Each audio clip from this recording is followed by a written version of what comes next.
大家好，今天我们来说一个德国人收入的话题。在德国，收入绝对是禁忌，就是说，很好的亲戚朋友之间也不会打听对方的收入。在德国的职场啊也一样，特别是在中小企业，同事之间是拒绝打听收入的。所以会出现这样的情况，就是可能你和对方共事了几十年了，竟然不知道对方到底年薪是多少。除非在德国大的那个厂矿企业，因为他们有工会进行统一劳资谈判，它有个表格，所以如果知道你在那个厂工作了多少年，在哪个部门，大概也就知道你每年的年薪有多少。否则真的啊，像我前面说的一样，甚至同事之间真的工作几十年都不知道对方的那个年薪。我在德国2个公司工作了，都是一样的，每年或者每2年都是自己跟自己的上司以及人事主管一起做劳资谈判，而且每次谈判之后，工资上涨的幅度不是特别大，一般可能3%、5%左右，反正就是比通胀稍微高一点就是了。所以在德国啊，薪资上涨一般都是很慢的，除非你特别有能力的人，对公司做出了非常大贡献的人，你有底气、有业绩跟老板可以谈判，对吧？那我们今天讲的这个话题就是关于德国人的收入的，是一个德国女警官出来大吐苦水。这是近期德国焦点新闻看到的一篇文章，我觉得这篇文章呢特别好，因为在德国很少有媒体这么大胆的报道一个人的收入。这位女警官说，她这样站出来就是想给社会一个警示，就是说现在即使作为女警官的生活也特别的艰难。有多艰难呢？她是一位单身人士，26岁，入职2年，她每月收入税后的有2500到2700，已经超过了德国中位数，也超过了德国平均数了。在德国，中位数及平均数大概都是在2450欧元左右，也就是税后的他这个人呢，已经达到2500到2700，所以他的财政状况还算不错的。但即使这样，他说他每个月都月光，而且每个月能够下1-2次馆子，那对他来说就是很短的奢侈了，短暂的奢侈，这是他的原话。然后他说，每次去下馆子，手里拿到账单的时候，手会发抖啊，心在疼啊，在滴血啊，因为这账单对他来说太贵了。那接下来我们就细说一下他这个人单身汉，2500到2700，其实在德国他属于财政状况相对来说不错的了。即使这样的人，而且是警官，甚至呢月光，而且现在他不得不去兼职，去一家酒店帮人家泊车，所以他说生活非常艰难，这不是他原来想象的那种警官的工作。在入职场之前，他是参加了德国双元制的教育，也就是说一边读书还一边可以领工资，一边呢还到那个他的将来的工作单位去实习。他每个月可以拿到1200到1300欧元，对于一个学生来说已经很不错了，可以租一套小的房子，大概花500欧元，然后呢大概能够过一份相对来说体面的学生生活了，要比那些从父母那里要钱的学生要好多了。至少像他这样带新学生，就不用再出去打工了。所以我觉得他当学生的生活应该可能要比现在的生活还轻松一些。然后呢，他2年前就正式入职了。入职的第1个月，他就说要搞了一下自己，他去买了2双、3双鞋，以为你看突然从1200、1300，现在他的收入涨到了2500到2700，突然他的收入翻倍了，所以他觉得可能心里有一种突然成了土豪的感觉。所以第1个月呢，他就是大胆的去买了2-3双鞋，慰劳下自己。哪知道他说一买了之后就后悔了，因为当月他就月光了，不够用。像他的工作性质，他的执勤点，还有培训的，还有参加这样那样的活动的，而且执勤点和他居住的地方比较远，所以他说他不得不买1辆车。好，我不知道德国人他的那个消费观念怎么样也许这个人我猜可能买的是新车，所以要贷款买。那贷款之后呢，每个月还要还贷，这是一笔开支。然后呢，每个月还有出行的费用，对吧？汽油费保险还有修理费啊，你这样平均起来每个月又要几百欧元。然后在德国最大的开支是什么呢？是房租。他现在还是住着一居室的小房子，20多平米，每个月他说在科隆太贵了，正好在我所在那个城市，他每个月花在房租是600欧元。其实目前啊，600欧元在科隆不算很贵，算中等吧。他还有一份大的开支，他说各种保险，他每个月大概400欧元左右。他说有什么私人养老保险，这我觉得有必要。有一种职业险，也就是说你出了什么事之后呢，不能工作了，然后呢那个保险公司每个月发多少钱给你，相当于一份呢残疾人工资吧。因为现在政府已经取消了这份工资了，原来政府是帮出的，现在呢很多这种所谓的福利都减掉了。我自己也买了，但是我觉得这个人可能买的呢太高了。我自己呢，我现在每个月我是大概48欧元。如果我残疾了，不能工作了，我每个月得到是700多欧元左右。我觉得到时呢，我就跑回中国去，就差不多够了。我是这样想啊。当时我就买了一份这样，每个月支出不是特别多，但是相对来说这个回报还可以的这样一份残疾人保险。我觉得他可能是买贵了，也许他买了每个月要付200欧元的。他还呢买了医疗的附加保险，我自己没有买，所以这样加起来每个月400欧元，房租600，然后这个保险400，就去了1000了，对吧？可能他的车贷也要几百，然后呢出行的费用，比如说汽油费啊、保险费，加上汽车修理费，每个月可能又要300-400，你看加起来有多少了？1000多了，对吧？然后吃饭，他这样的我不知道啊，也许每个月400-500，因为他说啊。与3年前比起来，他也是去那种廉价超市去买食品啊。3年前和现在的价格，现在相当于以前的2倍。如果3年前你花200欧元去买那个超市食品，现在你要花400欧元。假如是400欧元的话，刚才说了，房租600，保险400，然后呢车贷可能300-400，那就1400。然后呢出行的费用就是汽油啊、保险等等300-400。那也就相当于1700-1800了，对吧？如果是买食品的话，又要300-400，那就2200了，离你的工资2500-2700也不远了。然后还有什么通讯费呢？70-80欧元，还有广播电视费呢，20欧元，又要100了，那就2300了，只剩下200-400了。还没有买衣服呢，还没有买那个化妆品呢，护理费用呢都没有，对吧？电费还没有算进去，所以这样一算，它的月光是可以理解的。但是如果是我作为中国人啊，我不知道我是不是太省了啊？如果是我每个月有2500，做一个单身汉，2500-2700，我应该能够省下500-700，也就是我的花费可能就2000左右。为什么呢？因为房租这点可能省不下多少，那就算600吧，对吧？那这个保险费，我认为至少可以省下200。吃饭，我觉得可以省下一个人，我觉得300欧元足够了，或者250欧元，因为从我过去购买习惯来说，应该足够了。下馆子那就不算进去了啊，对吧？然后买车，我绝对不会去买新车，因为新车的贬值太快了。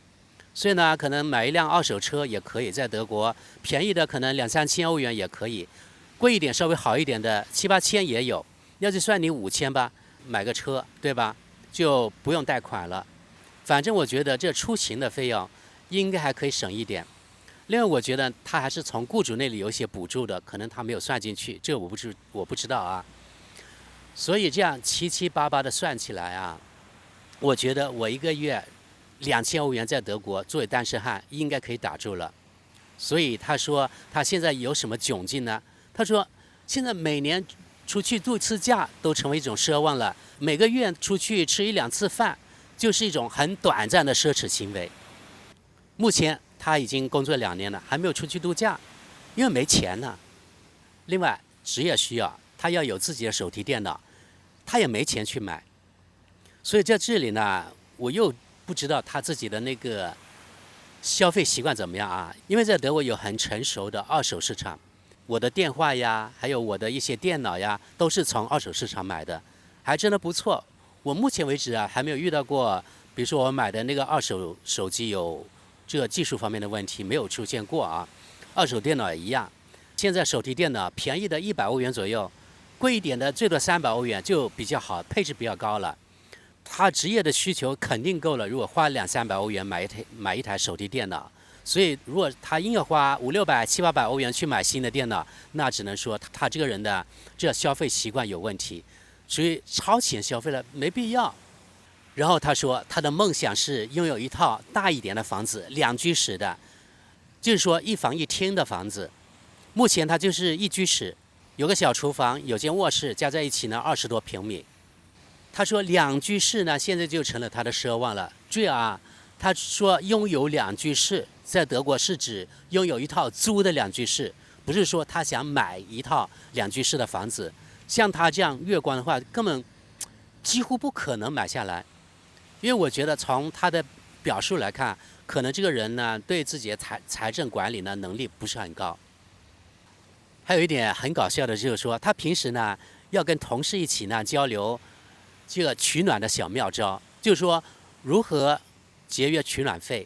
在别的节目以前我说了啊，德国的取暖费其实在有些地方非常的贵，就是说在德国不能实现取暖自由，而在中国很多地方是没有问题的啊，对吧？但是在德国就非常的昂贵。比如说有的人呢一个月听说有200-300欧元的取暖费，有的可能100欧元，有的甚至呢上700-800欧元都有。所以这个女警官呢，她说为了节约费用，甚至呢跟同事一起交流这个取暖的小妙招，最后还是那个原始的小妙招是什么呢？就是一张毯子加一个暖水袋。这个暖水袋我估计呢是睡觉的时候放到那被窝里面的，这样这脚就不会受冻了。从目前的表述来看，在德国这样发达国家的生活，是不是真的像发达国家呢？是不是这个女警官过得特别辛苦呢？如果不辛苦，她就不会出来大吐苦水了。她还诉苦说啊，有一次本来就看好机票了，还在那个 Airbnb 也就是爱彼迎上面看好了那个住宿，也不贵，非常高兴想去度假了。可是突然他的车坏了，然后一修好几百，所以呢他说拿到账单以后让他非常的沮丧，因为原来想好的好好出去度次假，这个梦想呢突然又泡汤了。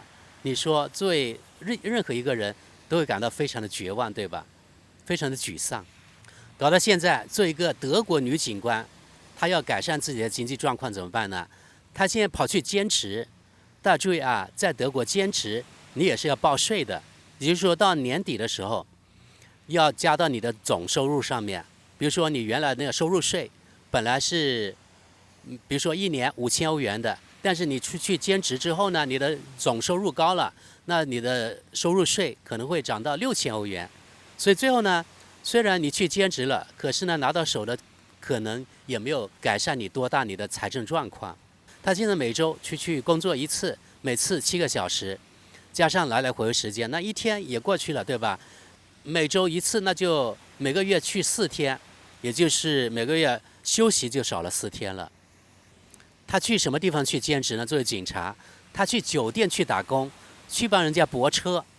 所以呢，从他的那个表述来看，可能呢，他这个人呢没有其他的过人的能力，就是非常普通的一个警察而已。其实从那个德国焦点新闻报道这篇文章来看，这个女警官她的表述啊，她说的非常的实在，没有特意夸大，确实是这样。在德国啊，如果你不懂得打算，然后又买了一些没有必要的保险，平时呢花钱又大手大脚，那到月底月光是分分钟的事情。我觉得做一个对自己的财务管理能力不高的人，最好呢做一个财务支出统计，做一个表格，做一个 Excel 的那种表格。比如说你每项支出每天支出多少，把它记下来，然后到月底的时候你汇总，你就知道你这个月在哪些地方支出了多少，然后呢一共支出了多少，然后你再分析一下我在哪个地方可以节约下来，因为有些地方确实能够节约的。比如说我就发现啊，在德国有不少人啊，他去加油站加油的时候，经常啊去买几支啤酒呀，或者买个薯条什么的。因为在德国加油站，它那个物价呀要比平时的超市大概要高出1倍左右。比如说，你在那个超市一包薯条可能1.5欧元，那你在加油站绝对要花3欧元。你想想看，每次去加油，你都买，比如说10欧元的小的东西，就是除了加油之外的，你1个月加油10次，那你每个月要多花多少冤枉钱？这只是一部分啊。还有，我发现有的德国人喜欢到他住家的附近便利店去买东西，那便利店的东西要比德国那种连锁超市要贵不少，这也是省钱的东西。等等等等，其实还有啊，德国那种每个礼拜呢，它连锁超市都有那小册子，对吧？每个星期都有特价，有些物品是可以囤货的。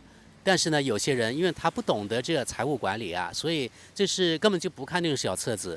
其实如果你真的看，又会囤货的话，每年可以省下真的不少钱的。这是我在德国这个生活的经历啊。还有，我觉得这个女警官如果是单身的话，根本就没有必要啊换那个2居室。如果换2居室，在德国现在科隆啊，你原来1居室就600。那换2居室一般可能要800到1000欧元左右，也就是呢要比原来足足要多出200到400欧元。你看，你原来每周去兼职4天，可能得到就是200-300欧元。你这换房子之后呢，辛辛苦苦工作4天，然后换房子又多出200到400欧元，又何苦呢？对吧？过得特别辛苦，然后呢自己租的大房子又享受不到，因为你每个月还要出去工作4天呢。那享受的时间就少了，对吧？这26岁的德国女警官说啊，她最大的梦想是，一个是拥有2居室的租房啊，另外呢，每年能够出去度假。目前为止，她入职2年了，没有钱去度假。朋友们，你们听到之后，是不是觉得，哎呀，怎么德国人作为世界最发达国家、最富裕国家，怎么过得那么清苦呢？对吧？不过呢，这是德国普通人的情况。所以呢，不要被国外的某些人呢把德国吹得天花乱坠。其实呢，德国以及西方国家很多普通人，他们的生活并不可能像我们想象的那么美好、那么轻松，不可能像我们想象那样，每年可以去几次马尔代夫啊，去那种豪华酒店啊、沙滩那边躺着，过那种慢生活。即使在最富裕的发达国家的普通人，也不可能。在德国，一个警官相对来说，他的工作算不错了，他的收入也不错了，依然他是月光族。这是毫无修饰的一种德国媒体的报道啊，不带任何倾向。即使在号称世界最发达国家之一的德国，其实作为普通人，生活也不轻松。特别是如果是财政管理能力比较差的话，就更不轻松了。就像这个女警官。好了，朋友们，今天呢就是关于这个德国人收入的以及生活的话题。你们羡不羡慕德国女警官这种生活呢？我不知道你们在中国或者你在哪个国家，你们的收入状况怎么样？你们的生活水平怎么样？像你的收入，比如说你在中国，作为警察、警官，每个月拿的收入，下1-2次馆子，是一种非常奢侈的行为吗？你拿到账单的时候觉得心疼吗？好了，希望呢你们在下面留言，我们下期见。